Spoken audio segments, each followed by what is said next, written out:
Good morning, everyone. Really excited to be here. My name is Anderson David. I'm from a company by the name of TeamSnap, which you might have heard of us if you have a parent in youth sports. But essentially, what we do is one, we help coordinate the entire and sometimes lengthy youth sports calendar for about 25 million logged in and authenticated parents and families. So we essentially act as your third calendar behind work and school and then all those activities in between. And then on top of that, for brands, what we really offer is an opportunity to engage with families in a completely unique way in and around a passion point in the intersection of parenting as well as their passion for sports. So with that, we've kind of built out a large youth sports network across the United States and Canada that lives firmly within our app, but then also on site through jersey sponsorships, field banners, and really cool engagement opportunities that can take place on the field. But enough about me. We're here to talk about Ian, as we mentioned before. And Ian serves as the Senior Director of Strategy at Anthropologie. And just as a show of hands, how many folks out here are Anthropologie shoppers?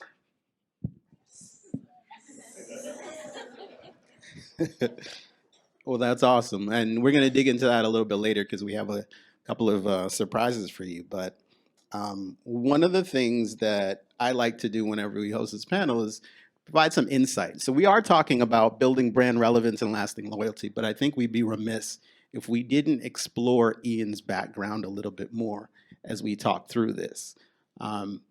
In preparing for this conversation, I realized Ian and I, despite the fact that we kind of look identical, couldn't be more different in terms of our experiences.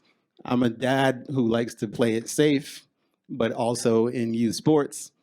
Ian is a dad who's a wild adventurer, but then also sells women's clothing. So we're going to dig into all of that. But just getting to know Ian, if you want to start a little bit more, tell us about your unique background and what got you to Anthropologie. Yeah, so before Anthropologie, and actually before I really worked in an office, I worked for active travel companies and cycling companies for about 12 or 13 years. And so I started in graduate school. I needed a summer job, and I had a whole bunch of work. I was doing experiential education programs with kids through like June, and then it ended. And kids all went on vacation. And so I got this job leading bike tours for a company called Backroads based out of Berkeley, California. And I was like, oh, this is a fun summer job. I lead these bike tours. And then the year after that, they asked me if I wanted to go to Switzerland and France to lead hiking and bike tours. And I was like, well, yeah, obviously I want to do that. And then the year after that, they asked me if I wanted to start designing trips. The first place that they wanted to build a new trip was Corsica and Sardinia. And I was like, well, yeah, I want to do that. and so I graduated. I got a master's degree in economics. I got offered a job by the government of Canada, and I immediately turned it down to go lead like hiking trips and design them in the French Alps. And so that just sort of continued, morphed from this like fun adventure into a job. The tourism business took a huge dive in 2021 after September 11th because people didn't want to get on airplanes, and then Trek Bicycles called me and said, hey, do you want to be part of designing a new travel company we're going to launch a year from now because we think travel is going to rebound? So then I did that, and then I sort of transitioned from there to work for a bunch of pro cycling teams. And so it wasn't until sort of 10, 15 years after I graduated from college that I had a job where I had to go to work on a regular basis, and so I was sitting in this office and in working on cycling programs. So ultimately, I built the programs, I led some of them, but where it kind of comes to how I ended up first at the North Face and then at Anthropologie is that the big thing in designing these programs is people want to be safe, have fun, and discover something new. And so when you think about what brings a customer back to a $5,000 a week bicycle, cycling vacation or hiking vacation, it's did they discover something fun? Did they have a great customer experience? And were they wowed? And that's what brings them back. And so then, as I transition to the work that I do today, it's not that different, right? Like we're talking about customer experience and loyalty here today. The reason people like shopping at Anthropologie is because they don't know what they're going to buy until they get there. And they come to the store, they go to the website, they look around, and yeah, maybe they get inspired by something we send them. but they don't buy what we're promoting necessarily. They buy what they like, what they've found. And so this idea that sort of working in the field and seeing people every day go, wow, that was really cool. I didn't know that we could go to a mushroom cave in the Loire Valley, or I didn't know that we could fly over the Tour de France in a helicopter, and be like, that was a really cool experience. I want to do more of that. That's really what I learned there. I mean, I told you he was interesting, right? You know, there's a quote that I read of you online that I'd love for you to explain. I believe in the power of discovery and creating environments that encourage that through commitment to sustainability, creativity, intellectual curiosity, and I strive to bring this into my personal behavior and influence my professional partnerships. I mean, I will admit, candidly, it took me like 3 hours to write that. So I didn't Took just me 3 roll, hours to read it. didn't just roll off the tongue. But you know, I think discovery and curiosity are really underrated attributes. Like, we live in a society that makes repetition super easy. You can figure out what laundry detergent you want and get Amazon to deliver it to you every 2 weeks. I get hair gel from Aveda every month. It just shows up in a little box, and I'm like, oh, hair gel, here it is. I can use it.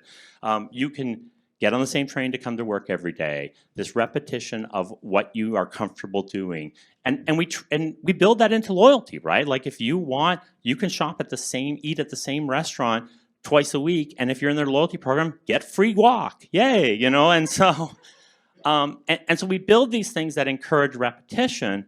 But then the flip of it, and this really comes back to the work that I did at the travel companies, is when you build like really unique creative experiences, people remember that.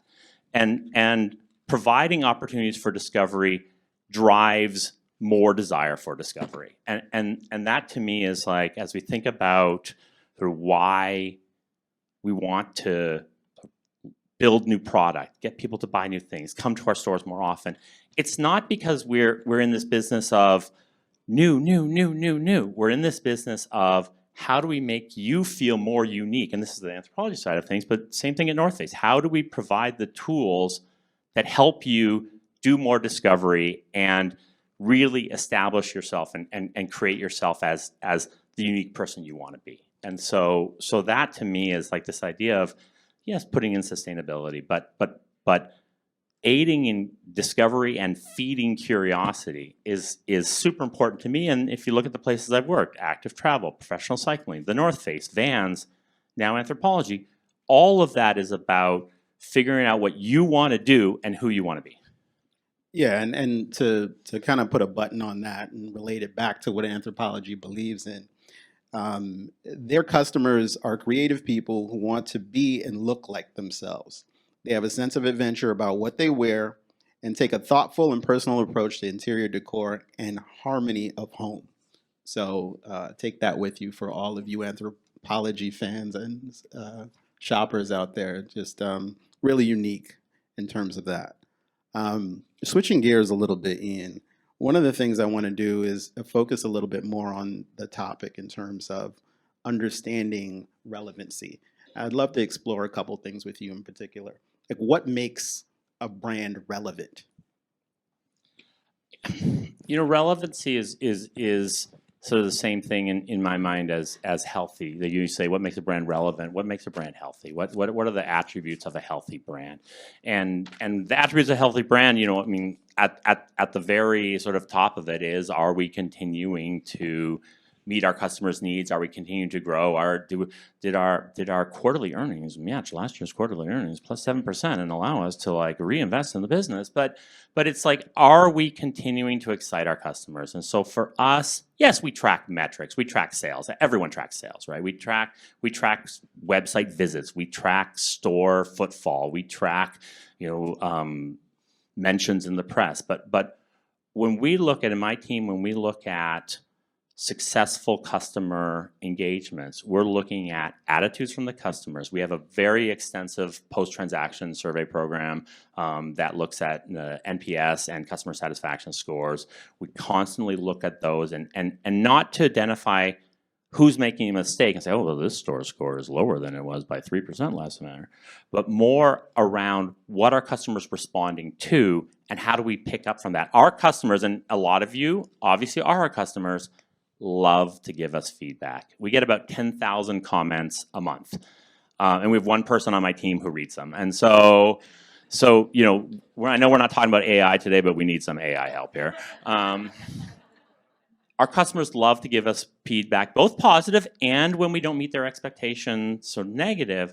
But in terms of tracking these attributes of a successful brand, customer engagement is a huge metric for that. And understanding where we fit in, not just in sales, but also in the thoughts, mind, love, you know, impression of our customers, that's super important for us. So my team creates a ton of reporting around customer behavior. How many customers came to the store? How much did they buy? How do we look at their repeat purchase?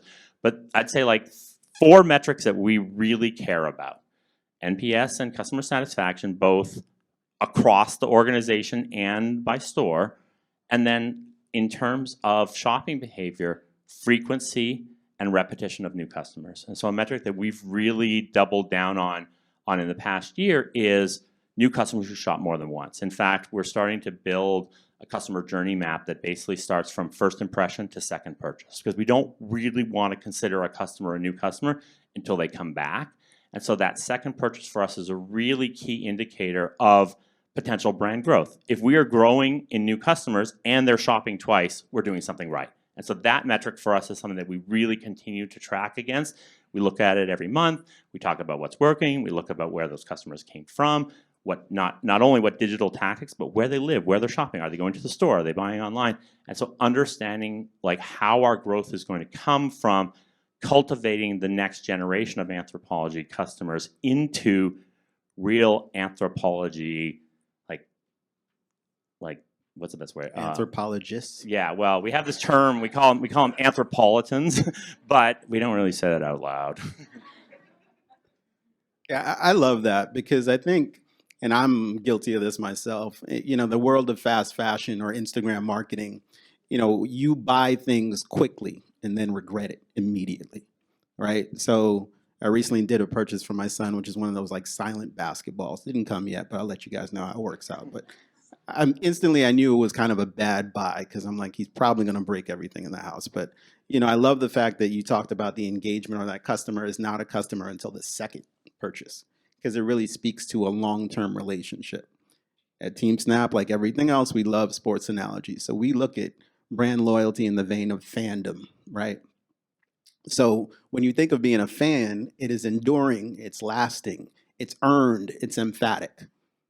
I'm a Met fan, probably not popular around these parts, but you know, every year is our year, and you got to believe, even though it's not going to happen. But at the same time, there's that lasting relationship, and I think that's exactly what you're speaking to. I live in Denver, and we have the Rockies, so don't feel bad.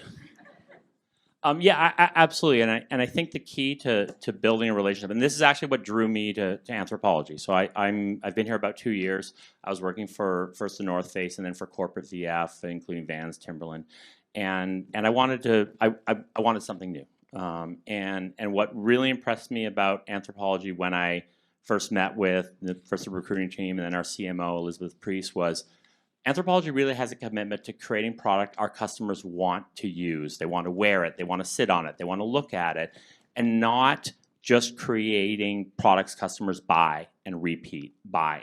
There's no conversation about fast fashion. There's no conversation about if you bought, you know, dress A in one print, we're going to sell you the same thing in a different print, the same thing in a different size, the same thing in a different length. The conversation is around how do we help our customers build their outfits, build their closets, and build product that they will continue to use. And I really like that. And you know, we have a circularity program that we launched last year called Blue Jeans Go Green, which is really focused on our customers can bring back any used jeans they have, and we'll get, it's a discount. I mean, we give them a coupon, but they can then buy new jeans from us. We take those jeans, we pass them on to a company that grinds them up and uses them for dog beds and insulation and things like that. And so as we think about this, that's really what drew me to Anthropologie in terms of how they wanted to approach data, analytics, insights. Elizabeth told me the first time I met her, she goes, we want to be data informed and not data led. There's no AI, ML. I mean, there is, but there's no AI, ML in product creation. There's no AI, ML in marketing copywriting. And that's very deliberate because we are an emotional brand that wants to create an emotional connection with our customers. And that needs a level of creativity behind it and a human being, you know, and that to me, I was really impressed that Anthropologie approaches this and says, yes, we want to continue to be more relevant for our customers. You know, if you ask me how we're going to grow this year, we're going to grow this year by increasing our share of closet. And it's not getting the customer who bought 2 dresses last year to buy 3 dresses this year, and who bought 2 sweaters last year to buy 3 sweaters this year. It's to get that customer to look at us for generally things she's buying anyways. Sneakers, jeans, swim, getaway, sun hats. And all of that really allows us to continue to increase our relevance because we know our customers are buying these categories that we're moving into. And the idea that like we don't want you to buy something, wear it once, and throw it away. That's what Nuuly's for. You buy it, you rent it, you wear it once, and you return it. What we want is our customers to say, I can build my wardrobe with more relevance from Anthropologie because Anthropologie gives me the opportunity to mix and match and look creative and feel like myself. Same thing in home. Like we're not going to replace Crate and Barrel in terms of selling gigantic, super comfy sofas that you and your whole family sit on to watch TV. But what we are going to do is allow you to build a home aesthetic that really feels unique to you, and that's super important coming out of all the work. And that was very clear to me through the whole interview and introduction process, and that's why I'm super happy to come over here and work here. Yeah, my other question was going to be about linking relevance to loyalty, but I think you answered it quite succinctly in that it's about crafting that relationship. And if you're relevant to something, if you're relevant to someone, that loyalty is going to follow. And I think that's essentially what the great brands do and the great brand architects, the ones who develop those loyalty programs, are looking for. I mean, we have a loyalty program. It's called Anthro Perks, and there are benefits to that. You get a birthday gift every year. I mean, sneak peek, it's a coupon, but it's 20% off for your birthday. But we don't have points for dollars. We're not bribing you to shop with us again. What we are is saying, if you're a member of Anthro Perks, you're going to see new product first. You're going to get invited to events first. You're going to, yes, there's some promotional. You'll get a pre-shopping opportunity when we go into promotional windows. But for us, loyalty, and really, if I think about loyalty, not just loyalty in Anthropologie, but sort of loyalty programs in general, there's loyalty programs. You sign up, you maybe give a bunch of information, you get a coupon in the mail, you collect your points, or don't with us, and then there's loyal customers. And loyal customers trump loyalty program members. Not all loyalty program members are loyal to the brand, and not all loyal customers are members of the loyalty program. But I think there's some confusion when people say, we have a loyalty program with 23 million customers in it. How many of them shopped in the last 3 months with you, right? Like how are you using your loyalty program to remind the customers about the products that they want? And so as we think about loyalty, loyalty needs to be earned. It's not just given because a customer joins a loyalty program. So as you think about earning customer loyalty, loyalty programs that work because customers want to buy the product or pay for the experiences that brand creates. It's not because the brand name or the loyalty program name is driving people back to buy crap, right? It's loyalty programs that have great product behind them become successful loyalty programs. And I think, if you ever heard us say at Anthropologie, we're going to introduce this new product, we know our customers are going to buy it because our name's on it, we've messed things up. Like, we want to design product that our customers want to use, which is why we have this extensive consumer insights, consumer analytics, and customer lifecycle program that allows us to really understand what our customers want to buy next or are already buying somewhere else that they would be willing to buy from us. So before we open it up, I know we've got a couple minutes, and I want to make sure we leave some room for questions. But as Anthropologie seeks to continue the growth globally, I heard a sneak peek that you guys might be opening a store in Brooklyn, which I'm super excited about. But No maybe that's comment. not- oh. Well, I should actually tell you I gave up shopping for Lent, but I'll be back on Mother's Day with a vengeance and credit card in hand. So I'll be back. But as you seek to grow that brand globally, how do you address speaking to different markets in a taste and tone that they welcome, in addition to growing that loyalty and So- that fandom? Yeah, I mean, I think there's and we are opening more stores. You know, we are very pro retail. If you shop with Anthropologie, which I saw, you all raise your hand, you shop with Anthropologie, you know that our stores are really a unique shopping destination. And that is very deliberate by us. And when we talked about curiosity and discovery at the beginning, that is what our stores are all about. Like, we want our customers to come in the store and see things that inspire them and that they can put into their collection to continue to build this unique. So as we think about globalization, we're primarily North America and UK. We have about 10 stores in Canada and a pretty thriving direct-to-consumer e-com business in Canada. But we are Canada, United States, it's about 200 stores, and then about 20 stores in the UK. We have a little bit of a footprint in Europe, but it's mostly British. And as we think about how do we create a global ethos, but with a local representation, we are working to bring in local designers. In the UK, we have a specific line of UK denim that a London-based designer. We have UK jewelry in our store.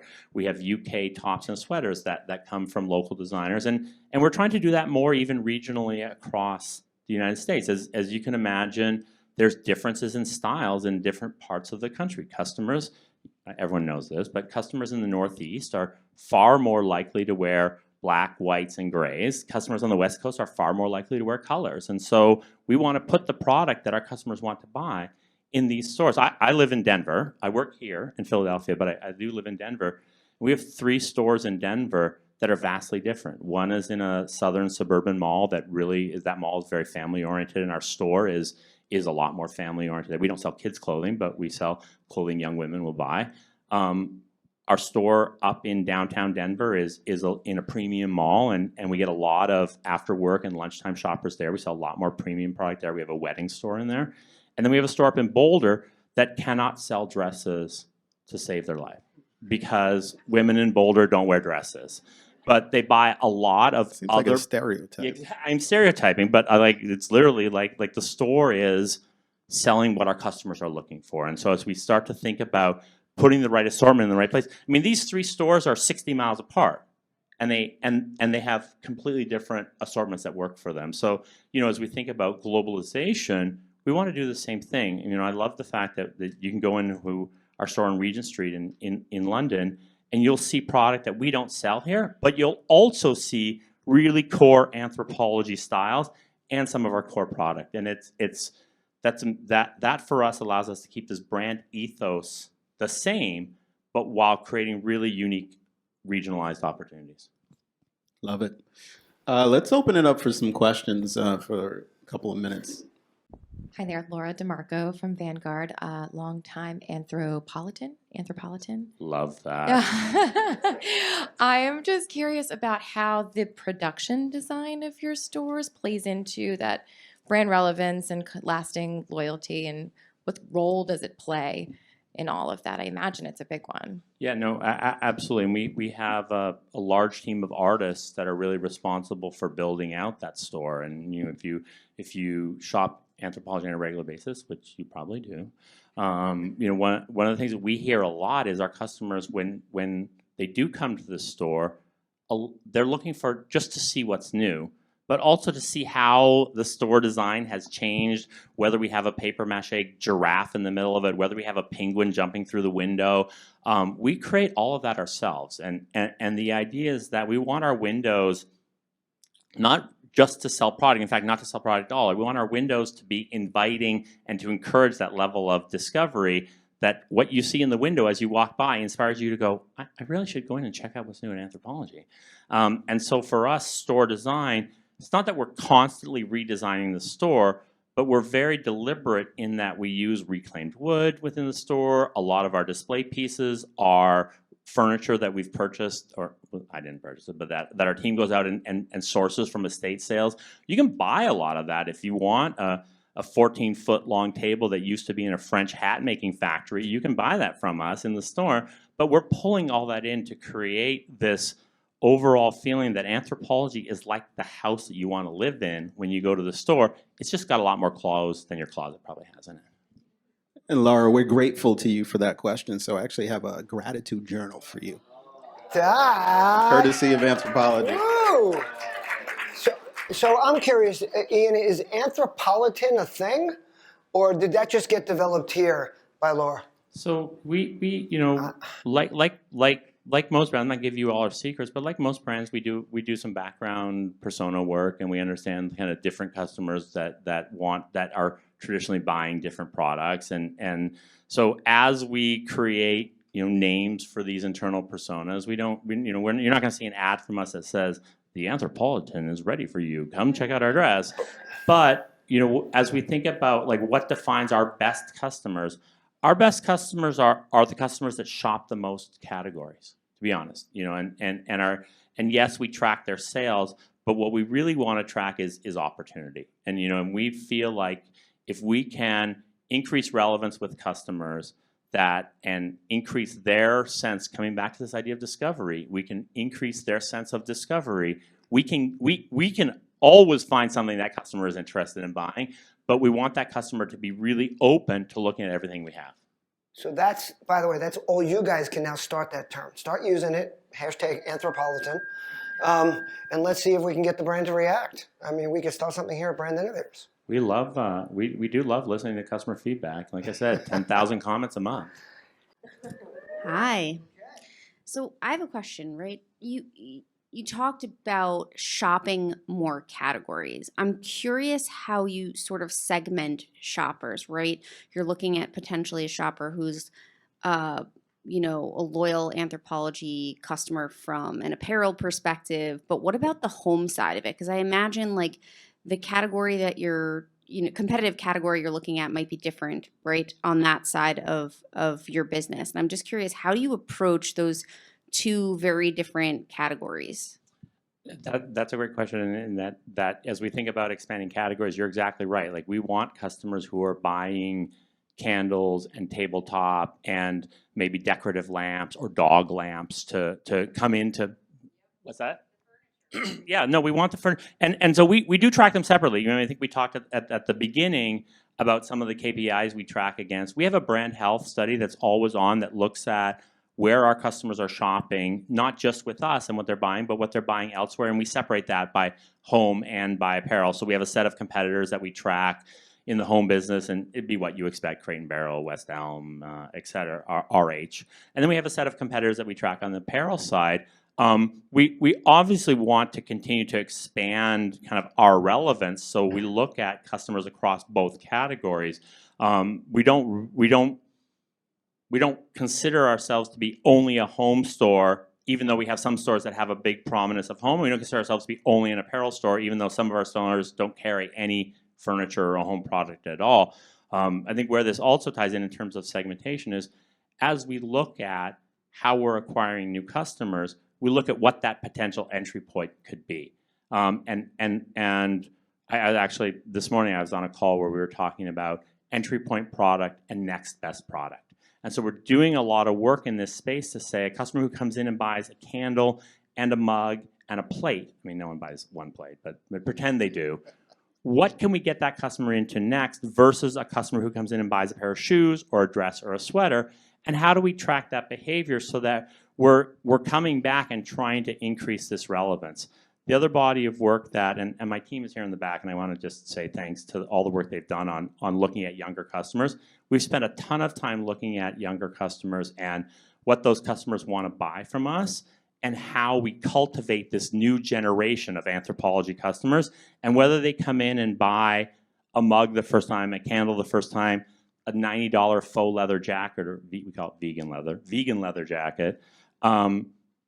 How do we then turn that customer into, I say lifelong, but into a a repeat, not just new to Next, but repeat customer and really cultivate this new generation of Anthropologie customers. That's a big body of work we're doing right now, and understanding what the difference between the repeat buyer in her 40s or even early 50s is versus the new customer in her 30s or early 40s. And that's a big difference for us, and understanding what that customer wants helps us respond to what we want to show her. Great answer. And on the last note about brand health, I've got a wellness journal for you as well from Anthropologie. But thank you so much for your time, Ian. Learned a lot about you and from you. And I think, when we think about this topic, the thing that we have to really keep in mind is it's something that is going to be something developed over time, and it's really learned. And the role of data and social listening, and hopefully you guys get some AI. So someone's not reading 10,000 comments and feedback by themselves. No, I love that. I appreciate that. And I do want to say thanks to Anderson for setting this up. When we met last week, we talked through some of these questions. I also got a notification from TeamSnap while we were talking about my son's football team. So I'm a fan of TeamSnap and a user. So for my soccer team. Love to see it. Thank you. For this Anthropolitan and this honorary Anthropolitan.